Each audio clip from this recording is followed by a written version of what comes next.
Mais pour le coup, Kittle, depuis son arrivée dans la ligue, j'adore ce joueur, j'adore le regarder jouer. Je suis en parfait désaccord avec les deux camarades.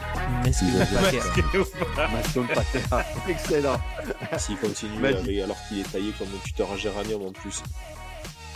Salut à tous et bienvenue dans un nouvel épisode du Front Office. On se retrouve aujourd'hui pour faire le rewind de la semaine 7. Et nous sommes en équipe réduite, puisque je suis simplement avec Alex. Salut Alex. Salut GG, salut à tous. Ça fait un petit épisode en historique. Ça change, ça fait bizarre. On nous a tous lâchés là, voilà. On est obligé de reprendre du service, c'était pas prévu. Mais c'est un de mes premiers rewinds, je crois. De toute manière, c'est pas compliqué. Hein. Si vous me voyez sur un rewind, c'est qu'il y a eu une erreur au niveau de l'organisation de notre côté. Non mais ce qui est assez drôle, c'est que je ne me rappelle plus de la dernière fois où j'ai fait 3 épisodes de suite. Là, je suis sur une série... Ouh, attention, hein. Moi, la dernière fois, j'ai fait 3 épisodes de suite, j'en ai fait 40. Oui, c'est vrai. Je me sens comme les Chiefs. Une belle série qui ne s'arrête pas. Ouais, mais sans que ce soit voulu ou mérité. Comme les Chiefs. Ouais, voilà, tout pareil. Et on a eu en plus, et je suis quand même très content qu'on fasse ce rewind tous les deux, puisque cette semaine 7 était assez sympa. Il s'est passé énormément de choses, donc on va essayer de vous raconter tout ça de façon complète et surtout efficace. Mais avant de se lancer dans ce rewind, abonnez-vous partout le Front Office, sur Twitter, sur Instagram, sur YouTube et sur Twitch. Et surtout, rejoignez le Discord, vous continuez encore à être nombreux à rejoindre, ça fait hyper plaisir. La commune continue de grandir épisode après épisode. Et ouais, franchement, je suis hyper fier de voir ça grandir. Ça fait bizarre, mais c'est cool. Ouais. C'est cool de voir du monde arriver sur le Discord, toutes les discussions qui ont lieu. Ouais, franchement, c'est cool. Ça fait plaisir. Ouais. Et venez, même si vous aimez pas trop nos avis, puisque finalement, ceux qui sont sur le Discord parlent plus que nous entre eux, donc vous aurez peut-être plein d'autres gens qui seront du même avis que vous. Et puis si vous n'êtes pas du même avis que nous, c'est l'occasion de discuter. C'est l'occasion de débattre et de nous dire pourquoi on a tort. Et nous, si vous nous dites pourquoi on a tort, on vous dira ok. Écoute, hein. Ouais, exactement. Donc c'est... Bon, dans la limite du raisonnable, quoi. Si vous me dites oui. J'allais dire que c'est poli et argumenté. Voilà. Si Trey nous dit les Giants, ils ont dominé le match cette semaine, bon. Voilà, même s'il fait partie de la maison, hop, on clique droit, bannir. Ouais, clairement. On a dit, faut être respectueux des yeux des gens, quoi. Ouais, voilà, exactement. Voilà. Si vous mettez des plays de Will Levis, c'est pareil, bannir. Exactement. On en profite pour balancer des petits tacles, notamment aux absents, puisque en off, dans le bureau du front office, je me prends tellement de tacles que je me sens aussi amoché que CMC, donc voilà. Mais tu te prends des tacles mérités parfois quand même. Ouais, je fais pas des belles courses, je me lance dans des tracés un peu douteux. Tu te lances dans des tracés douteux, effectivement, et en plus on te dirige vers des tracés douteux. Puisque avec le top 11 des QB t'as fait n'importe quoi et on va avoir le temps d'en parler aujourd'hui parce que tu te fais allumer de tous les côtés, tu te fais allumer sur Twitter aussi sur tes take Lamar Jackson, mais ça reste respectueux. Ouais, franchement top, et j'ai adoré cette discussion. N'hésitez pas à aller voir, voilà, faut s'abonner partout avec le front office. Mais du coup tout ça pour dire qu'on a fait le top 11 des quarterbacks et ce qui arrive bientôt c'est le top 11 des receveurs. T'as vu ton lapsus? T'as failli dire top 11 des running backs. Non, j'ai failli dire top 11 des receveurs pour commencer parce que j'avais celui-là en tête.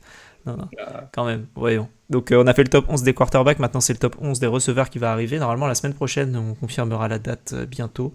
Mais je crois qu'on s'est mis dans notre tête mercredi prochain. Le 30. Le 30. Pas le prochain, si vous écoutez mercredi matin, genre celui qui est le soir. Ça reste mercredi prochain. Ouais, oui, c'est vrai. Mais du coup, mercredi 30, veille de Halloween, et ce sera l'occasion de parler de receveurs, et on retire le critère blessure, parce que sinon, voilà. Bah sinon... Kendrick Bourne, il serait top 20, quoi. Donc, faudrait faire attention. Et, Ouais, Juju top 30, c'est compliqué. Hein. ouais, Quoi qu'il est blessé aussi, heureusement, il a rechuté. c'est ça. On fait un top 11. Top 11 qui sera défini. Des mentions honorables. Nous, on notera 20 joueurs et on en aura 11 qui sortiront. Ça vous donnera un top 11. Vous aurez des dingueries, vous inquiétez pas. Et voilà, parce que ça, c'est vraiment pour le coup, c'est un exercice qui est très compliqué. Parce que même quand tu prends toutes les équipes une par une, bah en fait, t'en as où il y a 2 joueurs que tu préfères avoir plutôt que des joueurs numéro 1 de certaines franchises. Coucou les Browns, coucou les Patriots, coucou beaucoup d'équipes. Hein. beaucoup d'équipes en vrai. Hein. Mais quand tu regardes en vrai, pas tant que ça, je trouve. Ah, j'en ai plein qui me viennent là comme ça. Les Raiders, les Chargers. Les Chargers, les Panthers. Ils ont pas de top 20, je pense. Panthers, ça va peut-être se discuter pour le top 20. Ouais. Ça peut. Ouais. On commence à teaser. Non, mais voilà, on va discuter. Ça va être un moment cool. Les Colts, pourquoi pas. Moi, je le dis très clairement, je pense qu'il va y avoir encore plus de différences et de dingueries dans le top QB parce que c'est vraiment hyper dur. On n'a pas tous les mêmes sensibilités. Et il va y avoir plein d'arguments qui se tiennent, quoi. Là, ouais. Puis il y a le critère blessure aussi. Hein. Est-ce que tu prends un mec qui est reliable? Est-ce que tu prends quelqu'un qui peut te faire gagner un match d'un coup? Il y a plein de différentes choses. En fait, le critère, ce sera, je pense, hein, on verra, parce que ce sera très à l'animation, pour le coup. Parce que c'est lui qui fait les petits visuels. Et pour lui simplifier la vie, c'est lui qui va animer. Comme ça, il fera juste les visuels dont il a besoin. Donc voilà, on a beaucoup parlé sur ce sujet, mais je pense que la question ce sera si vous êtes une équipe, pour quel receveur vous tradez, globalement. Là, tout de suite, au même prix, même salaire, vous prenez qui? Ah, c'est intéressant posé comme ça. Ouais. Toi, sachant qu'on est à la mi-saison et qu'en plus ce sera 5 jours avant la trade deadline, je pense que c'est une bonne question à poser. Ouais, ça peut... Ouais, c'est intéressant. À effectif égal, hein, bien sûr. Au final, ce qui revient à peu près à la même chose, je pense. Ouais. T'avais quoi en tête, toi? Non, tu sais, j'avais un peu... c'est qui le gars que vous voulez avoir, en fait, peu importe la situation, que vous soyez devant au score, derrière au score, que vous vouliez faire des passes profondes, des passes courtes, dans le slot, dans la profondeur, enfin... Tu vois, qui, peu importe le système, en fait, t'as envie de l'avoir. Je trouve que ça, du coup, la question, c'est un peu trop quel est ton couteau suisse préféré, quoi. Bah, pas couteau suisse, parce qu'en fait, t'as envie de... Tu vois, si t'as un mec qui est bon, je dis une connerie, hein. T'as un mec genre qui est énorme en profondeur, mais qui est bon que en profondeur, bah... Tu vois, t'es hyper dépendant d'un type de jeu, alors que si t'as un mec qui sait tout faire et à haut niveau, au pif, parce que je pense qu'il sera dans le top 3 de tout le monde, Justin Jefferson, typiquement, t'as plus envie d'avoir ça que d'avoir John Ross, par exemple. Ouais, voilà. Parfait. Xavier Worthy. Très bien. Non, mais on peut... Non, mais on peut avancer du coup et parler du rewind, mais c'est vrai que ça a été voilà, c'était un des sujets qu'on voulait aborder. Abonnez-vous sur Twitch puisque vous aurez le live sur Twitch, ensuite la rediffusion sur YouTube, mais vous l'aurez pas en format podcast. On laisse les lives sur YouTube. Voilà, abonnez-vous sur YouTube. On est à 750 abonnements d'un début de monétisation. Et 15 centimes, ça serait bien. Exactement.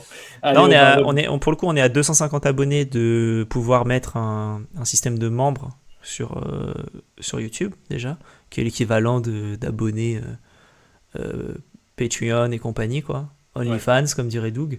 Et voilà, quoi. Donc, il y a moyen de faire ça. Mais on fait pas ça pour ça. Donc, on est là surtout pour... C'est juste abonnez-vous, ça nous fait plaisir. Hein. On voit, on a passé la barre des 400 abonnés sur Spotify. Ça fait plaisir. Pour l'anniversaire de GG dimanche dernier. Donc voilà, en commentaire, souhaitez un bon anniversaire à GG. J'ai toujours 53 10 ans de moins qu'Aaron Rodgers. Bah ça, l'avantage, c'est que ça n'est pas censé changer sur toute ta vie. Hein. C'est pas faux. Et il a pas l'air de rajeunir sur le terrain, si tu vois ce que je veux dire. Totalement. Je prends la main rapidement pour faire le point prono de notre équipe. On laisse Trey sur le bas-côté parce que il fait sa vie de son côté et on comprend pas trop où il en est. Même s'il a fait 9 points cette semaine sur les matchs. La semaine dernière, 13 points. Et donc, du coup, ce qui fait qu'avec GG, on est dans les 2 derniers, quoi. On est bien, 57 bons pronos pour moi, 55 pour toi. Ensuite, on a Doug et Anto qui sont à 64 et PA qui est à 67, qui tient les scores aussi. Donc, j'ai un doute sur le fait de la véracité de ses propos. C'est- Ouais, Je mets ça les comme Pat- ça. Non, mais les Patriots, ils sont pas à une triche près. Hein. Ouais, exactement. Je pense que ces pronos sont dégonflés. Exactement. Ouais, c'est ça. Et Comme, ensuite, comme ma boule de cristal. et comme par hasard, c'est Doug le deuxième. Tu vois, on sent l'influence de Tom Brady. Un petit peu. Voilà. Et toi, l'influence de Will Levis. Allez, Alex, on va attaquer ce rewind après une bonne grosse introduction, mais qui était bien méritée au vu du programme qui arrive. Et on va commencer comme d'habitude avec l'employé de la semaine. Alex, qui est ton joueur de la semaine? Très simplement pour moi, 17 passes complétées sur 22, 281 yards, 5 touchdowns, un passeur rating à peu près parfait. Si Zay Flowers ne fait pas n'importe quoi à la fin dans le quatrième quart-temps. 5 touchdowns, 9 portées pour 52 yards. Lamar Jackson, qui pour moi, vraiment contre les Buccaneers, a fait un match vraiment pas loin de la perfection. Il y a eu un seul... il y a eu un punt en fin de match, mais je suis même pas sûr que ce soit lui qui était sur le terrain à ce moment-là. Et il y a eu un fumble qui lui est attribué, mais si vous avez vu le match, vous saurez très bien que c'est clairement pas un fumble pour lui. C'est une passe latérale en arrière que Zay Flowers ne récupère pas. Donc ça tombe, et on n'est pas loin d'ailleurs de faire un touchdown hein, d'ailleurs. Et au final, ça fait autre chose. Le touchdown arrivera un petit peu plus tard, mais je sais pas, Lamar Jackson il donne une impression de facilité je trouve depuis le début de saison. La double menace avec Derrick Henry qui encore une fois a fait un match absolument fou puisqu'il fait je crois qu'il fait 182 yards je crois si tu prends les rushing et les réceptions avec un touchdown en fin de match. Monstrueux, la double menace est folle, avec Bateman ça a bien fonctionné, avec Andrews ça a très bien fonctionné, on a revu un peu du Andrews en end zone, et contre des Buccaneers qui normalement ce sont pas non plus les pires de la ligue. Tu leur mets presque 41 points de suite, si ce n'est 41 points de suite d'ailleurs. Je vérifie. Non, tu leur mets 34 points de suite, puisque tu perdais 10-0, t'es revenu à 34, et à la fin le score est de 41-31, mais ça a lâché du côté des Ravens. Voilà, donc moi ce match-là, Lamar il m'a vraiment impressionné, et donc je voulais le mettre en employé de la semaine. C'est rare que tu aies un 5-0 en termes de TD interception, et en plus de ça qu'il ait fait un bon match. J'en profite, tu as évoqué l'échange sur Twitter, notre camarade Victor Rouillet, que nous avons déjà eu pendant une Game Zone et à qui nous passons le bonjour. Qui était aussi venu pour parler de l'intersaison des Eagles avec nous d'ailleurs. C'est vrai. Il évoquait le fait que Lamar était probablement le favori pour le titre de MVP. Est-ce que tu es d'accord avec ça? Si ça continue sur ce même rythme, possible. Hein. Là, les Ravens, ils sont en 5-2. Pour moi, aujourd'hui, on est plus sur... Ouais, je sais pas, hein, en vrai. Oui. Pour l'instant, en tout cas, il en fait partie, ça c'est certain. Oui, mais est-ce qu'il est favori? S'il était numéro 1. Comme ça, j'ai du mal à mettre quelqu'un devant direct. Je vais regarder la liste vite fait, mais au niveau des... Parce que c'est le problème de cette ligue, c'est que le MVP, c'est toujours un quarterback. Donc, pour moi, les deux favoris, ils sont aux Ravens. Hein. Après, t'as deux des favoris aux Ravens, t'as Josh Allen pour ce qu'il arrive à faire avec quasiment personne, mais bon, t'auras le temps d'en parler. Ouais. Jared Goff. Ouais, j'allais dire, éventuellement Jared Goff, mais c'est pas... Tyler Huntley. Aussi impressionnant. Pour ce qu'il arrive à faire de Tyreek Hill. Oh putain. Là, Tyreek Hill, il fait beaucoup de cardio en ce moment. Ah putain, même pas, hein. Il court pas tant que ça. Ouais. Mais voilà, donc oui, pour moi, c'est un des candidats. Est-ce que c'est le candidat numéro 1? Je sais pas, mais on y est presque. Ok. Parce que toi, t'as qui en tête? Non, justement, j'avais pas de nom. Je te demandais comme ça parce que je suis assez d'accord. Il y a un petit pool de joueurs qui se dégage.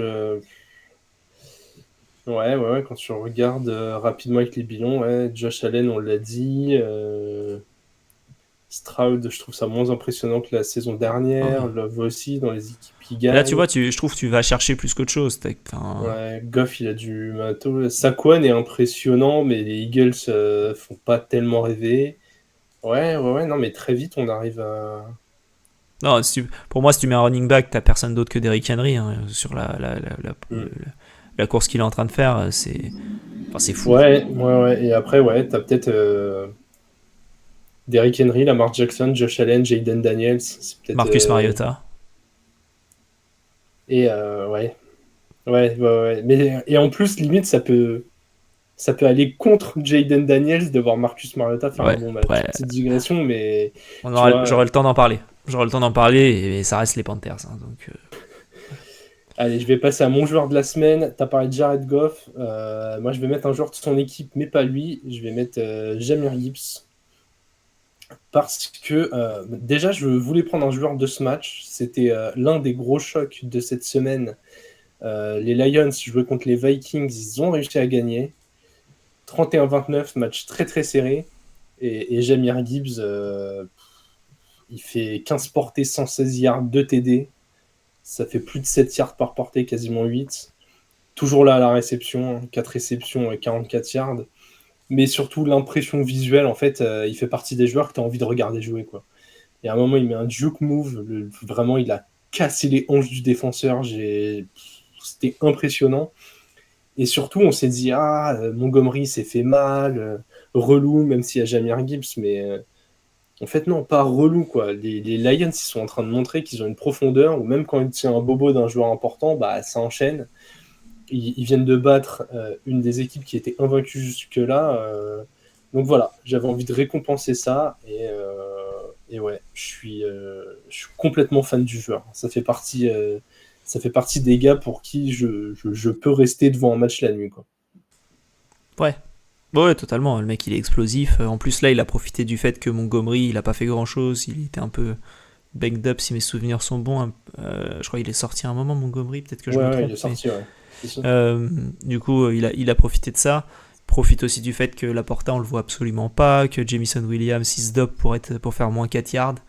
C'est pas ouf. Mais le duo Jared Goff qui étire le terrain avec les receveurs qu'il a à côté, parce que peu importe qui il a, hein, on a vu un Calif Raymond qui met un touchdown, tu sais que t'es capable de faire plein de choses, et Jahmyr Gibbs derrière, il fait un peu ce qu'il veut, quoi. Et c'est pas mal, un touchdown de 45 yards en course, un autre de 8, donc il peut faire les deux. Ouais, très fort le Jahmyr, et chapeau. Ouais. Il est dans une équipe qui tourne bien, en sophomore, running back, c'est cool.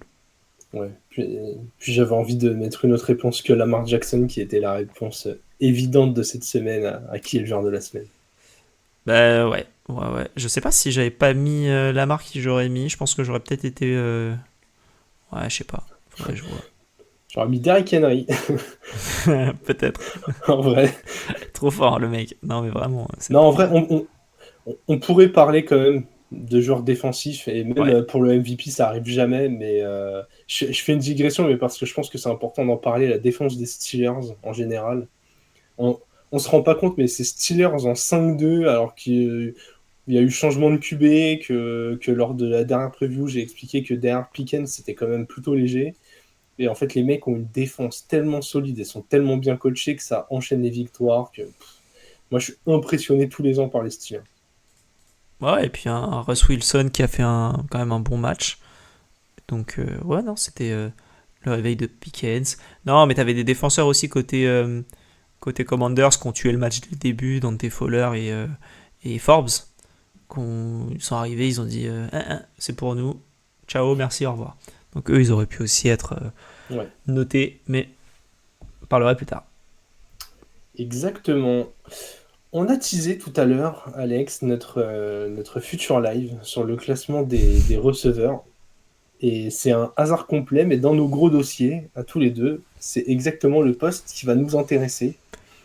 Je vais te laisser commencer, puisque toi, le chantier médical de la semaine te donne des idées. Ouais, moi c'est comment dire, les blessures au poste de receveur là qu'il y a eu sur les deux derniers sur les 2 derniers jours, avec Ayuk qui s'est fait les ligaments croisés, il me semble, Deebo Samuel qui a une pneumonie, ce qui est assez horrible. Godwin fin de carrière, enfin fin de saison du moins, et on verra pour la carrière ensuite, mais ça risque d'être compliqué. Si vous n'avez pas vu le ralenti, je vous invite à ne pas aller le revoir. C'est affreux. Le pied reste bloqué complet dans la pelouse. Enfin, c'est. ESPN l'a pas montré, hein, donc. Ah oui, pourtant, si ESPN le montre pas. Les Américains ils kiffent. Evans il s'est blessé aussi. Et puis il y a d'autres équipes qui ont des besoins en termes de receveurs de manière un peu plus globale. Hein. Si on parle de comment dire, d'équipes qui sont assez bien placées, les Broncos pourraient se dire on va faire quelque chose en étant en 4-3. J'avais noté, bon, les Bills ils ont déjà fait. Ça non. Alors attends, j'avais pris une liste, elle était assez précise. Les Steelers. Les Steelers, les Commanders. En fait, voilà, t'as plein d'équipes, les Chiefs qui pourraient aussi aller au niveau du marché parce que il y a du beau monde. Les Ravens, ça m'étonnerait, mais voilà. Et les Steelers, comme t'en as parlé, je pense que voilà, il y a moyen que parmi les Bucks, parmi les Niners, il y a une de ces deux équipes qui se disent tiens, on va peut-être aller voir ce qu'on peut avoir dans certaines équipes.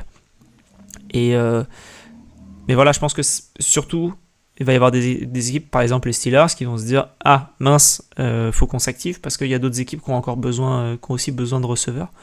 Et je pense que ça peut dynamiser un peu. On avait vu avec Davante, Amari Cooper, les deux ont été tradés quasi coup sur coup.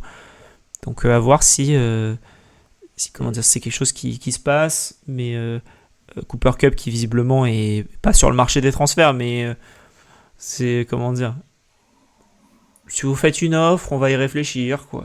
Vu le bilan des Rams, en fait il y a corrélation de 2 éléments. Mauvais bilan du côté des Rams, même 3 éléments, émergence de Puka Nacua l'année dernière, et surtout comme tu l'as dit, ces blessures font fatalement augmenter la valeur des receveurs sur le marché, puisque potentiellement plus de demandeurs, donc des contreparties meilleures. La porte pour trader un Cooper Kupp, elle sera peut-être plus jamais ouverte comme elle l'est là. Ouais, clairement. Donc voilà, juste je voulais noter ça, les blessures, hein, beaucoup de blessures. On a aussi Deshaun Watson qui s'est fait le tendon d'Achille et qui sera out pour le reste de la saison.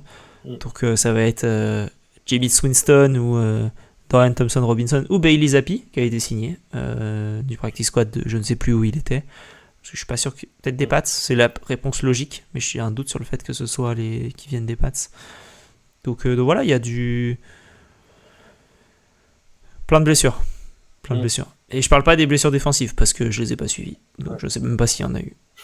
Non, mais on me dit dans l'oreillette que Deshaun Watson aurait déclaré à la presse « Je suis pressé d'être en rééducation ». Voilà, c'est... Évitons ces sujets-là. Un peu trigger des gens. Mais oui, effectivement, c'est pas ouf. Non, mais... je vais sur ce sujet-là parce que ça a quand même beaucoup animé le week-end où des gros sportifs ont pris position, notamment LeBron James, en mode c'est un athlète, quand même, un peu de respect. Voilà. Donc j'avais envie de citer à quel point dans ce microcosme de sport pro, parfois les mecs se mettent des œillères quand ça les arrange. Ouais, c'est comme si en 42, on avait dit mais c'est tous les politiciens, mais quand même, c'est un politique. Voilà. Ah là là, belle comparaison. J'ai fait une comparaison, t'as vu, historique plutôt que actuelle. Ouais, oui. Je m'arrêterai là. On n'est pas encore très connus, mais si jamais ça arrive un jour, j'ai pas envie que cette vidéo ressorte dans 7 ans, quoi. Calme-toi. Et toi, du coup, tu voulais parler aussi d'un receveur. Je parlais de trade, toi aussi, c'est un peu de trade dont tu as envie de parler. Bah ouais, tu l'as évoqué, c'est celui d'Amari Cooper.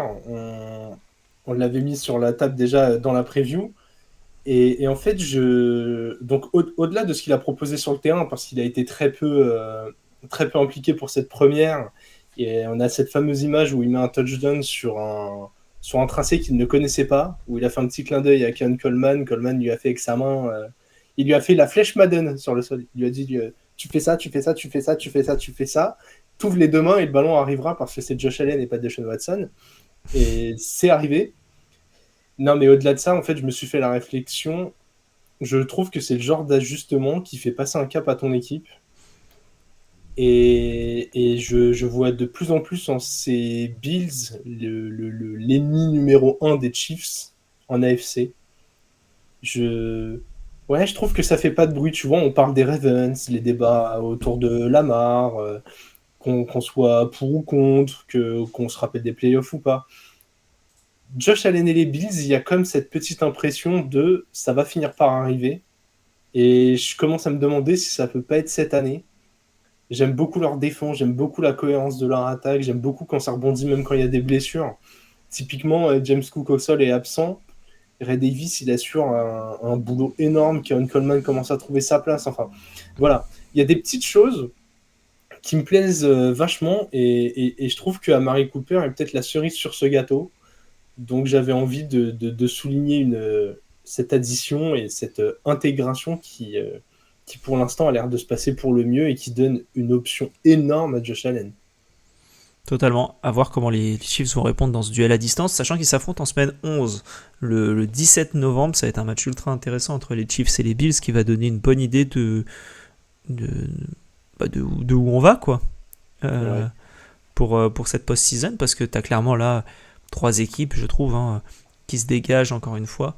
Chiefs, Bills, Ravens. Ouh là là, quelle surprise. Mais ouais, c'est côté AFC, évidemment. Donc, ouais, en plus, en semaine 11, les Chiefs, ils auront un duo de receveurs Travis Kelce, Tyreek Hill. Donc ça va être hyper impressionnant. Cooper Kupp. Ou Cooper Kupp. Ouais, ça va être... Ouais, parle pas de malheur, s'il te plaît. Ouais, non, moche.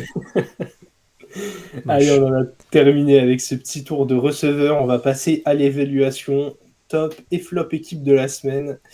Et Alex, pareil, je te laisse commencer. Je pense que c'est mieux si tu commences. C'est un flow plus logique. Ouais, je vois ce que tu veux dire. Écoutez, cette préparation d'épisode a été faite 5 minutes avant l'enregistrement. La préparation de l'épisode est en train d'être faite pendant l'épisode. Oui, c'est vrai. C'est vrai. Si je lisais le conducteur, je pourrais faire les choses dans le bon ordre. Et du coup, en top équipe, j'ai mis les Packers. J'ai déjà évoqué le duel entre les Lions et les Vikings, qui était pour à peu près tout le monde la deuxième grosse affiche de la semaine derrière le Chiefs Niners. Et j'avais un peu en troisième affiche de la semaine ce duel entre les Packers et les Texans. T'avais les Seahawks Falcons aussi. Alors, moi, parce que ça m'intéresse tout particulièrement, mais je pense que dans l'esprit de la plus grande majorité des gens, les Packers et les Texans sont des équipes avec un peu d'avance. Chez les gueux. Chez les gueux qui n'ont pas le même avis que moi. Voilà. Je rigole, évidemment. Non, mais voilà, c'était gros duel. Du coup, les deux équipes sont maintenant à 5-2 avec cette victoire des Packers. Tout n'était pas parfait, mais fallait quand même le faire d'aller gagner ce match. Au-delà d'une attaque qui a, comme toujours, plutôt correctement tourné, c'est la défense qui m'a impressionné. Ouais. Ça a énormément gêné CJ Stroud, qui a lancé le ballon que 21 fois, qui a complété que 10 passes, donc valait mieux pas qu'il lance beaucoup plus. Il a fait 86 yards. C'est rare quand même si c'est qu'un sophomore et qu'il a le droit d'avoir des matchs sans, de réussir à l'éteindre comme ça. Ils ont quand même bien subi au sol avec un Joe Mixon qui marche sur l'eau, mais globalement, hyper cohérent ce qu'ils ont proposé, surtout en deuxième mi-temps, où ils ont limité les Texans à 3 points. On sent qu'il y a eu vraiment de l'ajustement. Et de l'autre côté du terrain, ouais, ça déroule bien. Jacobs, il est efficace et il a enfin marqué un TD, même s'il est à la réception. Donc, vous connaissez mon théorème de la bouteille de ketchup. Une fois que ça s'ouvre, ça enchaîne. Je pense que c'est le premier d'une longue série pour Jacobs. Et au niveau des receveurs, c'est toujours aussi illisible. C'est jamais le même receveur qui fait une top semaine. Là, c'est Romeo Doubs pour la deuxième semaine de suite qui fait des gros scores, 94 yards. On a eu en tout début de saison du Watson. Jayden Reed a été plus régulier. On a eu du Wicks qui a fait des bonnes perfs. Même Bo Melton voit quelques targets. Tucker Kraft, le tight end, est toujours plus ou moins là. Enfin, ça les rend assez durs à couvrir en fait. Ils sont casse-pieds. Ils sont chiants. Oui. Tu sais, c'est le genre d'équipe où je voulais en parler lors de la trade deadline là, des receveurs. En fait, ils en ont pas besoin, ils en ont trop déjà. Ouais. Ils ont peut-être un des. Alors attention, je suis dans l'excès volontairement. Ils ont peut-être le pire receveur 1 de la ligue. Mais alors par contre, ils ont le meilleur 2, ils ont le meilleur 3, ils ont le meilleur 4 limite. Enfin, meilleur 3 peut-être. Parce qu'au niveau du 2, il faut y aller quand même pour passer au-dessus de certains. Mais enfin, c'est fou. Le plus stacké, quoi. C'est vraiment. Ils ont 4-5 options viables. Ouais. Et sans parler du coup de Tucker Kraft, hein, parce que ouais, c'est assez fou. Reed, Watson, Weeks, Doubs. Ouais. Kraft. Jacobs. Ils ont fait une belle off-season quand même, hein, les cochons. Hein. Ouais. Récupérer Jacobs, c'était une très bonne idée. Ouais, et j'avoue que j'y croyais pas trop. C'est une attaque qui fonctionne parce qu'il n'y a plus A.J. Dillon. Voilà. N'allons pas plus loin. Hein. Franchement. Le raccourci énorme, mais que j'adore tellement A.J. Dillon, il a frustré tout le monde. On le voyait, le mec, c'était le corps de Saquon Barkley, mais l'efficacité de Singletary, quoi. C'était moi avec un BBL qui court avec un maillot des Packers, quoi. Tu vois, c'était. Aïe. Enfin, c'était toi, à côté de toi, avec un maillot des Packers. Ouais. Parce et un Brazilian butt lift aussi. Ouais, exactement. Ouais, t'étais obligé là, franchement, le mec. C'était. Aïe. Mais ouais, les Packers top, les Texans, ils ont eu beaucoup de mal à la passe. Après, comme tu l'as très bien dit, hein, ils les ont ouverts à la course. Mais quand ton top receveur en termes de yards, c'est Dalton Schultz qui fait une seule réception. Ouais, c'est chaud. Sachant qu'en plus, ils pensaient gagner le match. Hein, parce que quand ils mettent leur field goal, ils laissent les Packers assez loin. Enfin, ils laissent les Packers à 1 minute 40, pardon. Touchback, des passes incomplètes. Mais après, Jordan Love qui arrive à faire un drive suffisamment bon pour remonter. Et voilà, quoi. C'est bien joué de la part des Packers, qui gagnent une victoire cruciale dans cette course quand les Vikings ont en même temps perdu. Ouais, c'est ce que j'allais dire. Il y a du 5-1 et 5-1 chez les Lions et les Vikings, 5-2 chez les Packers, et je crois que les Bears sont genre en 4-2. Ils sont en 4-2, ouais, c'est ça. Parce qu'ils n'ont pas joué cette semaine. Non, ils n'ont pas joué cette semaine, c'était en bye. Ouais, ils étaient en bye, ouais. Donc c'est 4-2. Franchement, cette division continue d'être impressionnante. Alex, toi, tu continues en top équipe sur ce qui est peut-être la darling du début de saison. Alors, je tiens à le signaler quand même que dans un des épisodes qu'on avait fait sur les 10 matchs à suivre dans cette saison, je voulais à la base parler des Commanders contre les Steelers. Voilà, donc j'avais peut-être vu juste. Après, on avait réenregistré l'épisode et j'avais eu cold feet, comme on dit, et je m'étais rétracté. Mais les Commanders, voilà, avec mon offensive rookie de l'année, Jaden Daniels, qui a fait quand même deux passes sur 2 tentées pour 6 yards et 3 portées pour 50 yards. Voilà, ils ont gagné grâce à lui. Tout ce que j'ai envie de dire. Et donc ouais, c'était. Mais la défense m'a impressionné contre des Panthers qui ont eu à certains moments de la saison quelques réussites. Là, contre les Commanders, il n'y avait rien à faire. Hein. Tu prends 2 touchdowns défensifs. Comment dire ? Est-ce que tu prends 2 touchdowns ? Attends, j'ai un doute. Faut que je vérifie 2-3 trucs. Tu prends beaucoup trop de points déjà. Mais c'est surtout que tu en prends un d'entrée de match, quoi. Oui, tu te fais intercepter, c'est ça. Il y avait une interception de notre ami Emmanuel Forbes, qui avait été drafté, on le rappelle, avant notre ami Christian Gonzalez. Donc là, il a fait son interception sur Andy Dalton. Du coup, le pick était worth it. Mais voilà, j'ai trouvé offensivement les Panthers avec Mariota ultra intéressant. Aucune erreur, quasiment, côté Mariota. 18 sur 23, 205 yards, 2 touchdowns. À la course, il a couru 11 fois quand même. Donc, tu as bien senti que le mec, il y avait des plays designés qui sont restés pour Mariota quand même. Mais un Brian Robinson qui a très bien fonctionné. Terry McLaurin, comme d'habitude. Zach Ertz qui est vraiment la... Voilà. Mariota pour Zach Ertz. Bienvenue en Fantasy 2017. Voilà, c'était...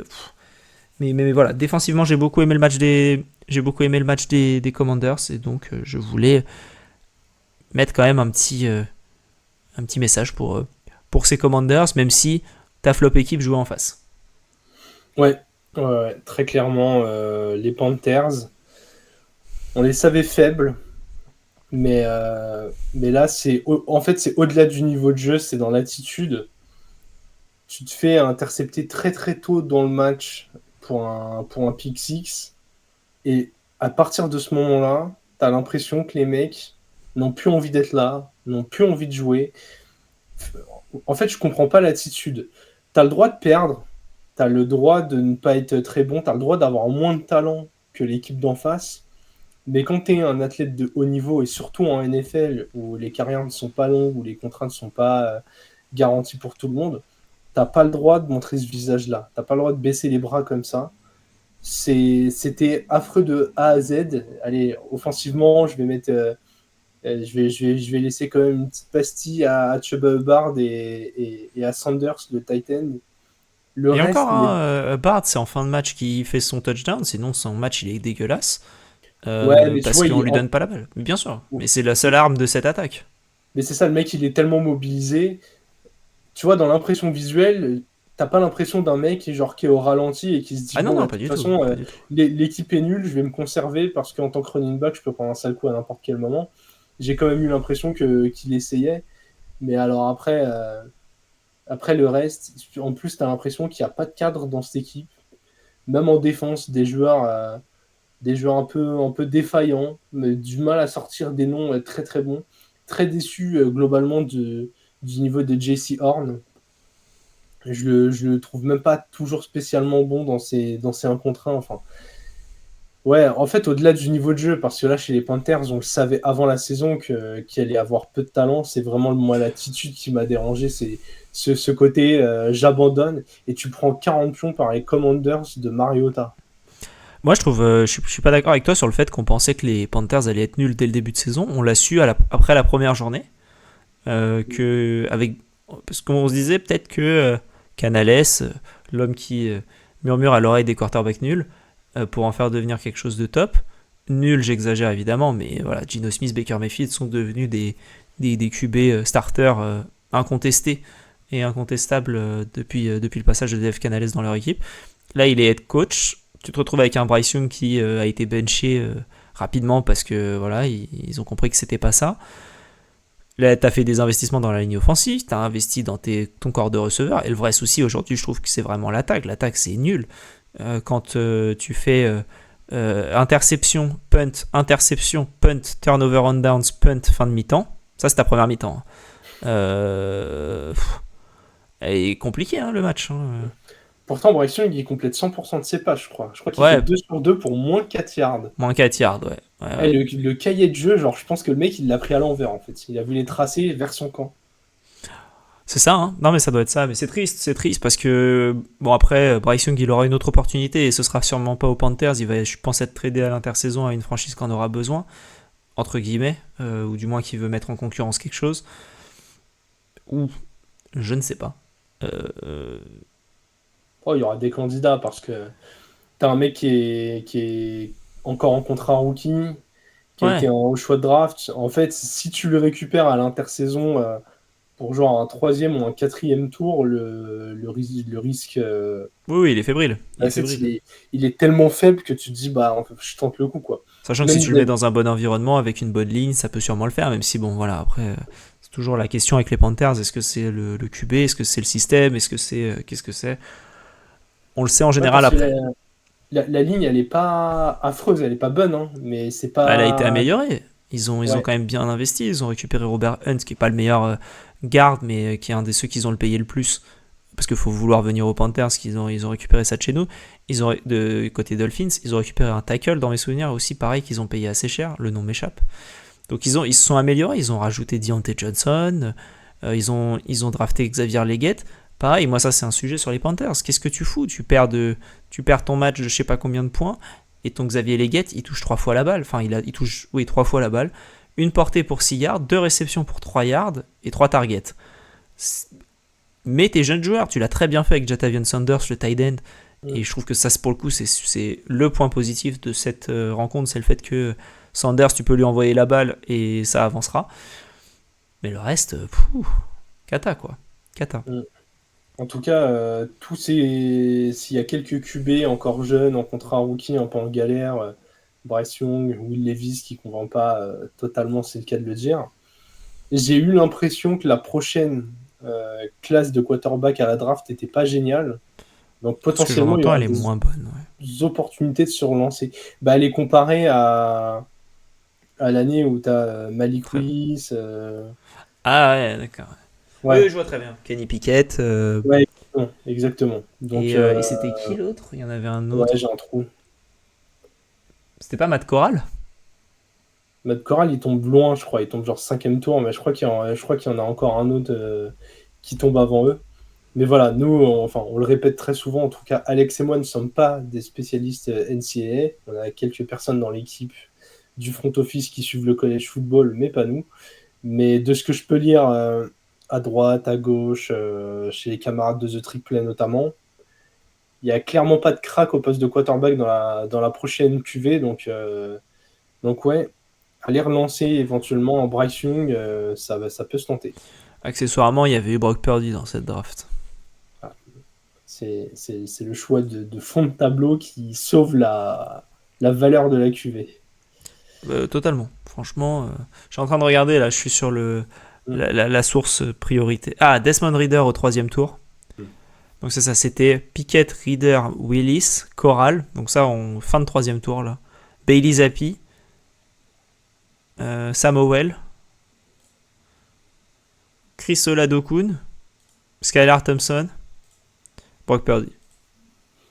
Bon, en parlant d'équipe avec un QB qui est nul, Alex, ton flop. Dolphins, c'est cata, hein, on le sait, mais moi ce qui m'inquiète entre guillemets, c'est tu vois Tyler Huntley, tu vois Tim Boyle, et il n'y a rien qui est fait pour Jalen Waddle, pour Tyreek Hill, il n'y a aucune passe pour Devon Achane quasiment, et tout a été joué sur, il y a eu 2 trucs qui ont été faits, ça court avec Achane et Mostert, hein, qui ont couru pour 26 fois quand la balle a été lancée 26 fois. Donc voilà. Donc il y a eu plus de courses après de Wright, Huntley, Tyreek, Tim Boyle et Ingold. Donc tu as beaucoup plus de courses. Et ensuite, toutes tes passes, quasiment, toutes tes passes réussies, surtout, ont été pour Jonnu Smith. C'est-à-dire que tu as Jalen Waddle, tu as Devon Achane, tu as Tyreek Hill, et tu te dis, non, je ne les utilise pas. Et on n'utilise que Jonnu Smith. Donc moi c'est une flop équipe parce que vivement que Tua revienne, on sent très clairement qu'ils veulent pas utiliser qui que ce soit là dans l'équipe sans Tua. Normalement Tua devrait revenir cette semaine, cool, mais c'est un chantier hein, l'équipe, parce que là contre des Colts qui étaient clairement prenables, tu fais que de la merde et ouais, ça me fait chier quoi. C'est les équipes où t'as pas envie de les regarder jouer, et c'est peut-être pire que les équipes nulles. Oui, je suis d'accord. C'est des équipes où tu avais des attentes, et là aujourd'hui tu regardes et tu te dis bon ok, il manque le QB, mais à part ça tu te dis surtout c'est nul, j'ai pas envie de me faire chier devant un match des Dolphins, et ça va dans les deux sens sur ce match là, hein, parce que j'ai pas envie de me faire chier devant un match des Colts non plus. Non, c'était un des pires matchs de la soirée, je pense. Mais c'est un des pires matchs que tu pouvais faire sur le papier, je trouve. Pour moi tu fais un pire match en mettant Titan Browns. Ouais, mais en plus j'allais faire une blague là-dessus, j'allais dire si on était dans la même pièce, on pourrait presque se serrer la main, parce que franchement, Titans, Dolphins, Colts, c'est nul. Là t'as un petit paquet d'équipes. Les Browns, parce qu'en fait c'est des équipes qui en plus sont défensivement elles sont nulles, hein, mais c'est pas nul. Genre c'est pas les Panthers en face. Les Browns c'est solide en défense. Hein. Non, cette année c'est pas ouf, mais c'est moins sur le bon papier c'est ça. Mais ils subissent tellement que franchement. Non mais voilà, en tout cas ces équipes-là c'est chiant parce qu'il se passe rien, il y a rien qui est tenté en attaque, en défense ça bétonne, ça bétonne même pas, ça, j'ai pas de mots, mais ça glaise quoi, tu vois, ça placote, comme on pourrait dire, mais c'est chiant. Donc moi les Dolphins j'ai eu beaucoup de mal. Très content que ça ait été dans un red zone beaucoup plus intéressant et qu'on les ait quasiment pas vus. Mais quand je voyais Jonnu Smith, je t'avoue que j'en avais un peu marre. Donc, Ouais. même si c'est Non. bien d'avoir un profil un peu différent de tes speedsters qui font que courir, d'avoir un mec qui a une menace un peu verticale, c'est intéressant. Verticale dans la taille, plus que dans le terrain. Donc voilà. Dolphins, nul, vivement Tua. J'espère que ça revient cette semaine. Parce que voilà, l'attaque elle est faite pour lui. Et je pense que McDaniels joue un peu sa peau là. Parce que si ça marche pas avec Tua, compliqué. Je pense que là Tua il a une commotion d'arrêter sa carrière. Donc une commotion de Tua, ça veut dire que ton attaque elle fonctionne plus. Ça veut dire qu'on t'a pris pour le Shanahan tree pour l'attaque, on t'a pas pris pour la défense. Donc McDaniel, ciao quoi. Puis on va se retrouver avec Bill Belichick et on sera très content. Non, mais ce qui est terrible, c'est... Ben Johnson. Tout le monde rêve de Ben Johnson. Non, mais... Même lui il rêve de Ben Johnson. Tu vois, c'est terrible parce qu'en plus, tu le vois en conf de presse, le gars te dit qu'il va pas prendre les casques renforcés. Il fait commotion sur commotion, genre. En fait, moi, au-delà fan ou pas fan des Dolphins, hein, j'ai pas envie de le revoir sur le terrain. En fait, le mec, j'ai peur pour lui. Vraiment, j'ai peur pour lui. Bah surtout avec la ligne. La ligne elle est nulle. T'es pas avec une ligne des Eagles où ça peut fonctionner. T'es avec une ligne des Dolphins qui est nulle. Mais le mec a déjà fait un nombre de commotions. Je sais pas si vous avez déjà pris un gros choc à la tête. Perso, j'ai jamais fait de commotion, mais j'ai déjà été bien secoué. Et déjà, tu sens que c'est pas naturel, quoi, d'avoir le cerveau qui vient frapper un peu la boîte crânienne. Tu te sens un peu comme quand tu fais 3 nuits blanches de suite quoi. Ah ouais, tu te sens, ouais. Tu Quand, te sens quand tu bien, vois des bah. choses arriver, tu sais, tu vois des choses arriver devant toi et tu te dis ça je l'ai déjà vécu.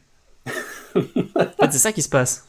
T'as tout déjà vécu. Enfin, c'est assez horrible. Mais le sujet des commotions, des CTE, donc je sais plus exactement ce que ça veut dire, mais c'est vraiment le cerveau qui part en cacahuète. Là. Après, c'est même plus juste des chocs, c'est vraiment ton cerveau qui est différent. Je vous invite à aller vous renseigner sur la question si ça vous intéresse. Mais voilà, des sujets neurologiques qui pour le coup on parle pas uniquement de choc là, on parle vraiment de choses qui peuvent te faire vriller, te faire avoir un cerveau de quelqu'un de 80 ans quand on a 27, enfin voilà, c'est un peu de ça, devenir sénile, enfin c'est vraiment des sujets qui sont pas juste j'ai envie de jouer au football, je joue au football quoi. Là c'est ta vie vraiment qui est en jeu. Est-ce que ta vie vaut 53 millions? Bah je suis pas sûr, enfin en tout cas avoir 53 millions pour avoir un très beau cercueil, je ne trouve pas ça intéressant. Ouais, moi je suis vraiment inquiet, hein. On dérive un petit poil, mais je me demande à quel point il devrait pas y avoir, tu vois, dans tous les sports de haut niveau, des sortes de commissions un peu indépendantes qui, au bout d'un moment, disent stop quand un mec se met en danger, quoi. C'est ça qui manque. Il manque le stop aujourd'hui, je trouve, au processus commotion de la NFL, qui pour moi est bon aujourd'hui, où Pour l'évaluer, mais tu prends pas assez l'historique en compte. Je trouve que tu prends que les commotions, enfin de ce que j'en comprends en tout cas, encore une fois, j'ai fait aucune étude de médecine, mais de ce que j'en comprends, c'est tu as eu une commotion, bah là c'est bon, tu peux y retourner. Et tu peux revenir le lendemain, tu as eu une commotion, c'est bon, tu peux y retourner. Et il n'y a pas de c'est ta 3e commotion sur 2 ans, là, on va peut-être tu vas t'arrêter une semaine de plus et on va te faire un IRM obligatoire. Je pense qu'il y a un peu plus qu'on peut faire au niveau du processus commotion.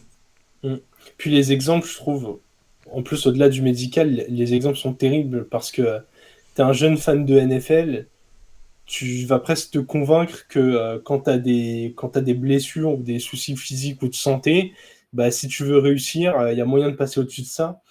Et il y a eu beaucoup le débat puisque c'est assez récent autour de la retraite de Nadal, qui avait gagné son dernier Roland-Garros complètement sous infiltration, où le mec, tu le voyais même marcher sur le court.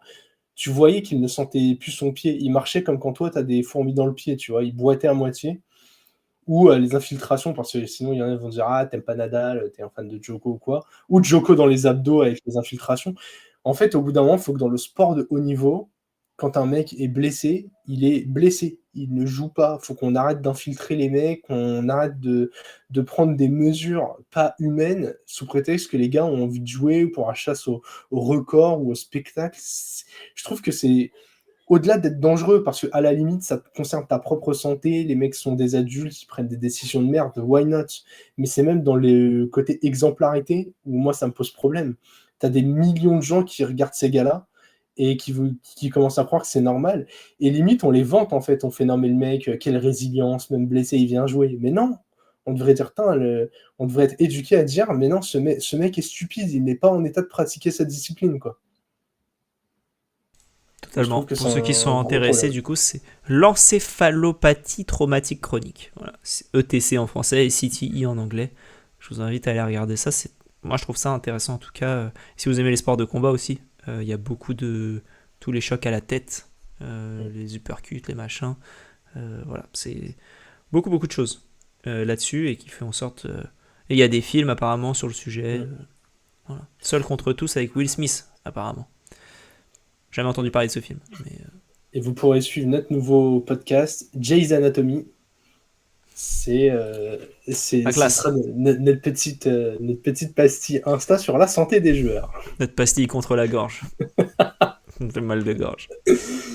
Allez, petit intermède de notre rewind avec le compte-rendu global de la semaine. Alex, je te laisse la main pour survoler les matchs dont on n'a pas parlé à ta sauce. PNF 33-10, Nokia entre les Broncos et les Saints.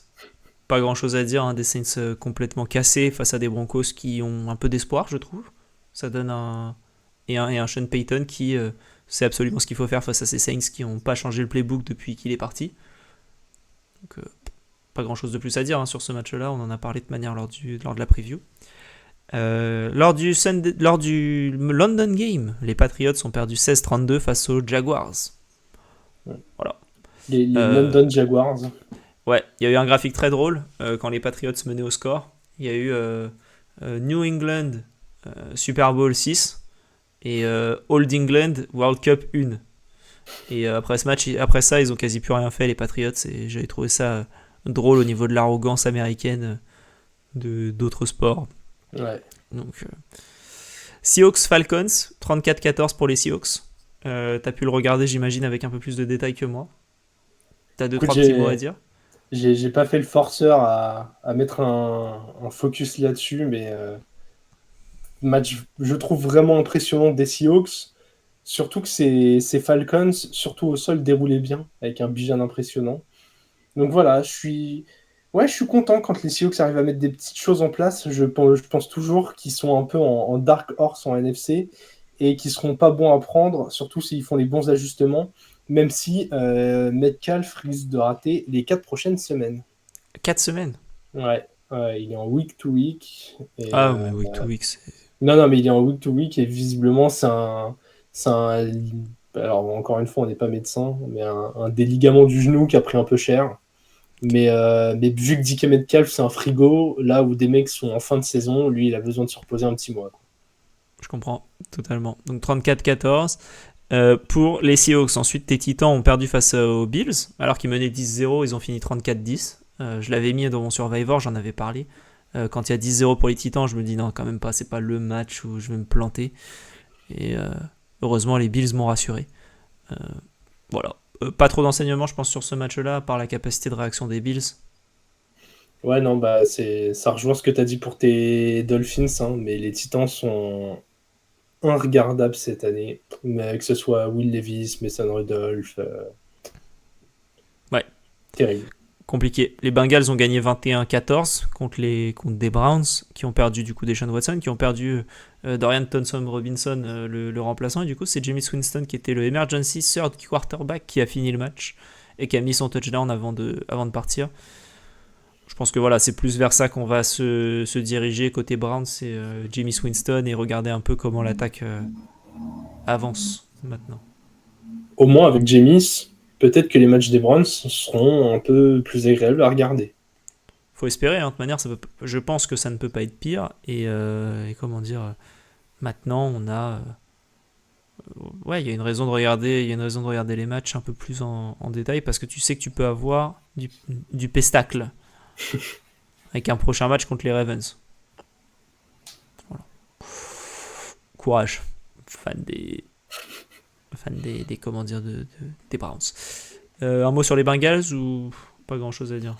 Non, ça déroule bien. C'est pas plus mal qu'on parle pas trop d'eux. Je trouve qu'ils jouent mieux quand ils sont pas sous les spotlights. Donc, qu'ils continuent comme ça. On se tait alors. J'avais jinxé. Les Texans qui ont perdu 22-24 face aux Packers, on en a déjà parlé. Les Dolphins qui ont perdu 10-16 face aux Colts. Les Lions qui ont battu les Vikings. Première défaite pour les Vikings, 31-29 pour les Lions. Ensuite, il y avait le Saquon Barkley Revenge Tour Game au MetLife Stadium, parce que les Eagles ont joué contre les Giants et ont joué avec les Giants 28-3.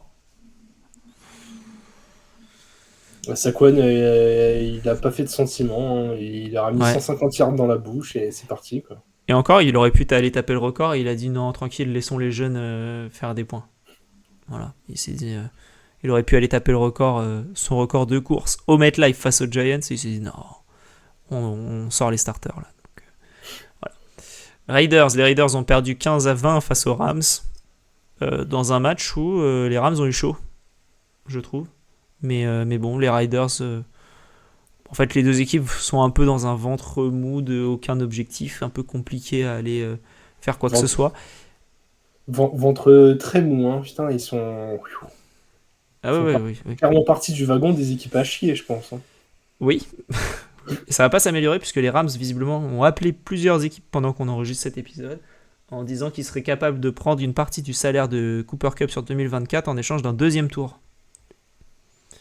Donc je pense que Cooper Kupp va être tradé aux Chiefs contre un deuxième tour et les Rams vont bouffer le salaire. Une prédiction.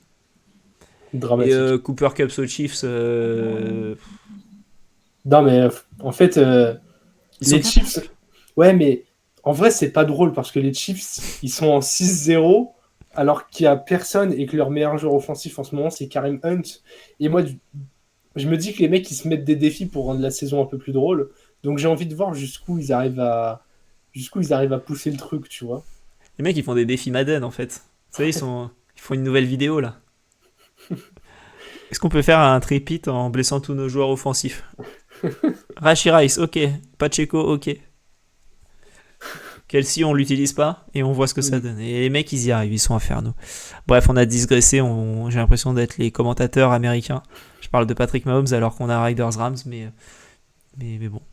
Donc du coup, les Rams qui sont en 2-4, les Raiders qui sont en 2-5. Les Panthers ont perdu 7-40 face aux Commanders. Les Chiefs, dans ce match qu'on avait dit de la semaine, je sais pas toi, moi je me suis un peu ennuyé devant ce match-là. Alors il y a 28-18, mais... On n'en a pas trop parlé de ce match, alors que c'est quand même la revanche du dernier Super Bowl. Tu l'as dit en parlant des receveurs.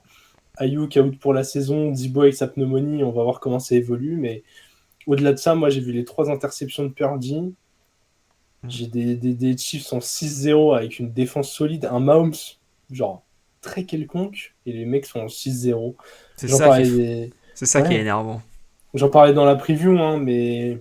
En fait, qui va aller chercher cette équipe si les mecs gagnent tous leurs matchs en jouant mal offensivement et avec une défense qui est genre bonne, solide, mais qui est même pas, qui est pour moi, qui est pas top 3 défense de la ligue, tu vois. Genre les mecs, ils ont de la marche partout. Là, ils vont aller choper, sur ce rythme-là, ils vont forcément aller choper la bye. Enfin, ça va être infernal. Parce qu'ils vont jouer chez eux, ils vont réveiller Travis Kelce pour les playoffs. Grave. Parce que là, on joue sans Kelce, hein. Encore une fois, c'est 4 réceptions pour 17 yards. C'est... Bon, il est là histoire de dire, quoi, mais... Une fois qu'ils le réveilleront, je pense que ça fera très mal. Mais le mec, il va arriver en playoff, premier match, 8 réceptions, 112 yards, 2 TD. On le sait déjà. Genre, c'est... Ouais. Ça va être affreux. On va aller les chercher. Les Jets ont perdu lors du premier match de Davante Adams 37-15 face au premier match de Russell Wilson chez les Steelers. Je trouve que les 2 QB ont été nuls. Voilà. Même Wilson? Ouais, Wilson, il a joué une mi-temps sur 2. Mais ouais, je trouve qu'il a pris des bonnes décisions quand il fallait les prendre. Ouais, enfin... Après, bon, les médias américains aiment bien faire ça, hein, mais tu vois les zooms sur la tête de Tomlin sur certaines des passes de Wilson, le mec se dit putain, on gagne le match parce que les Jets sont nuls, mais mon plan n'a pas marché, quoi. Il fait que de la merde et on met plein de points. Ouais. Non, franchement, c'est compliqué et les Jets. Ouais, les Jets, il y a un ajustement, il y a un temps d'ajustement. Je pense que pour moi, c'est normal. Je pense que ça va. C'est logique qu'on n'ait pas un Davante Adams qui soit au top du top. Bon, après, par contre, c'est vrai qu'en prendre 37.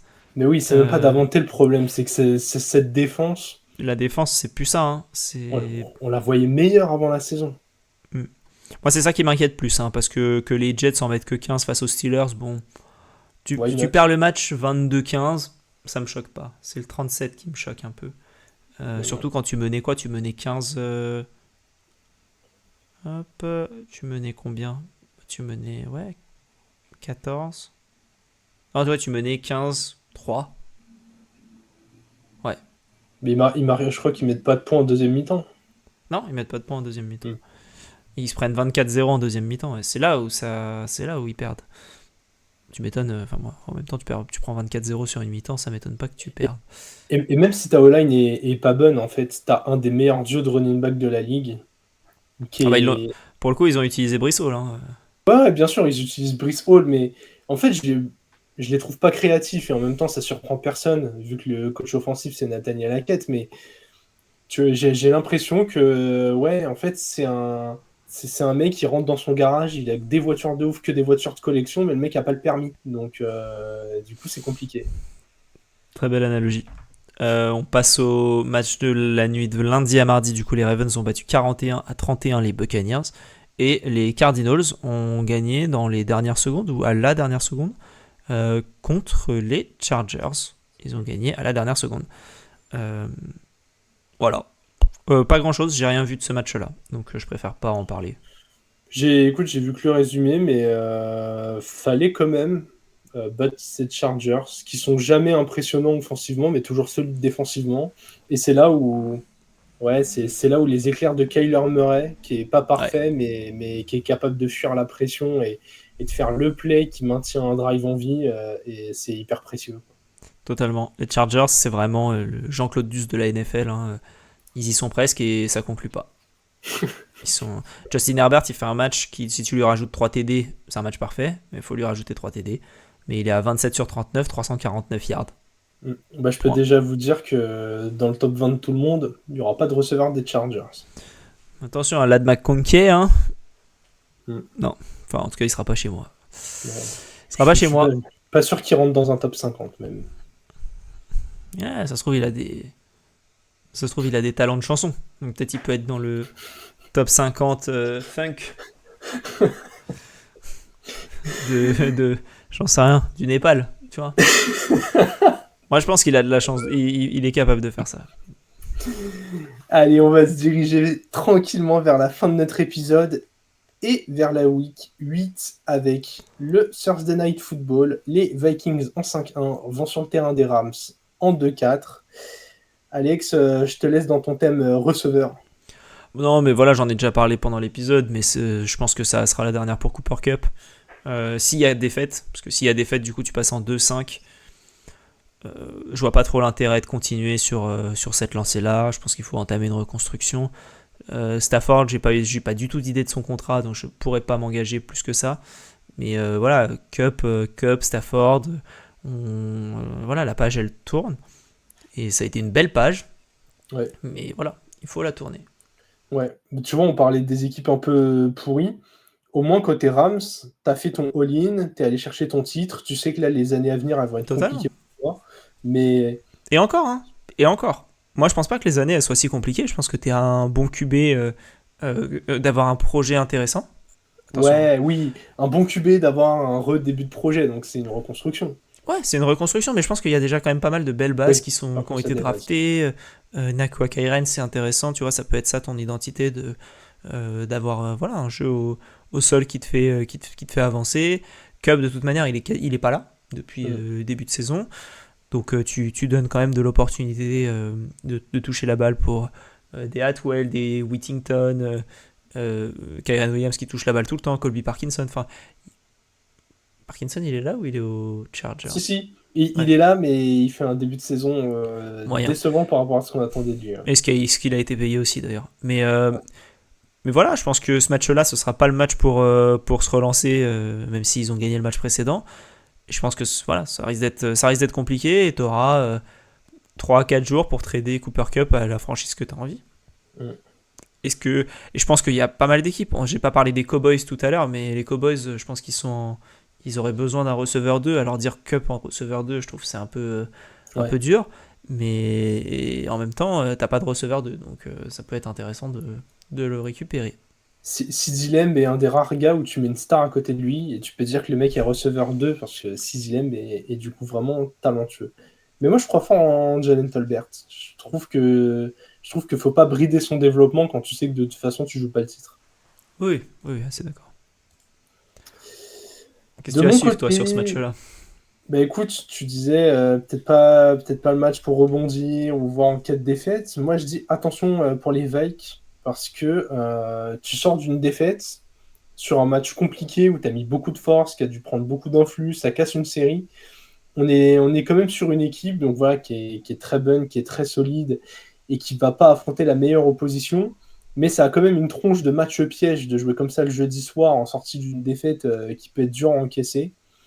Voilà, je dis juste, attention les Vikings, va falloir rebondir tout de suite, pas laisser de place au doute, entrer très fort dans le match, parce que si tu te retrouves mené 10-3 et t'arrives quasiment à la mi-temps comme ça ressemble à un bourbier.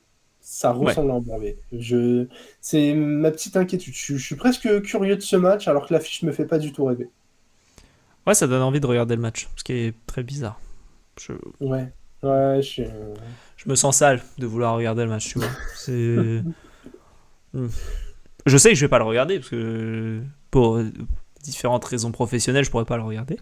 Mais ouais. Ah bah après, je suis intéressé par le match. Je serai pas devant à 2h20 du match jeudi soir, enfin dans la nuit de jeudi à vendredi. Hein. Je regarderai gentiment vendredi, condensé 40 minutes en replay. À la petite pause repas, en télétravail, bien tranquille. Voilà, ça. Je dévoile les coulisses de chez moi, mais c'est la pause repas télétravail quand je suis tout seul, le petit PC en face et on mange tranquillement devant le 40 minutes. Et c'est très bien comme ça. Exactement. On en a terminé avec ce rewind. Joli rewind, hein. On a été, je trouve qu'on a abordé pas mal de sujets et que nos digressions étaient très intéressantes. Ça me fait plaisir de parler de tout ça avec toi, Alex. Écoute, si nous, ça nous intéressait, c'est quand même le principal. Bah oui, ça c'est sûr. J'allais dire, ceux qui écoutent au pire et qui sont pas fans de digression, faites avance rapide, mais si vous l'entendez même maintenant, vous les avez déjà toutes subies, donc c'est un peu tard pour avertir. À moins qu'ils écoutent le podcast en format manga audio, auquel cas ça peut passer. Ils lisent la bande audio de droite à gauche. Du coup là ils voient, ah putain, il y aura des digressions, fait chier. Hop. Et dès qu'ils arrivent à la fin de la digression, on revient au début.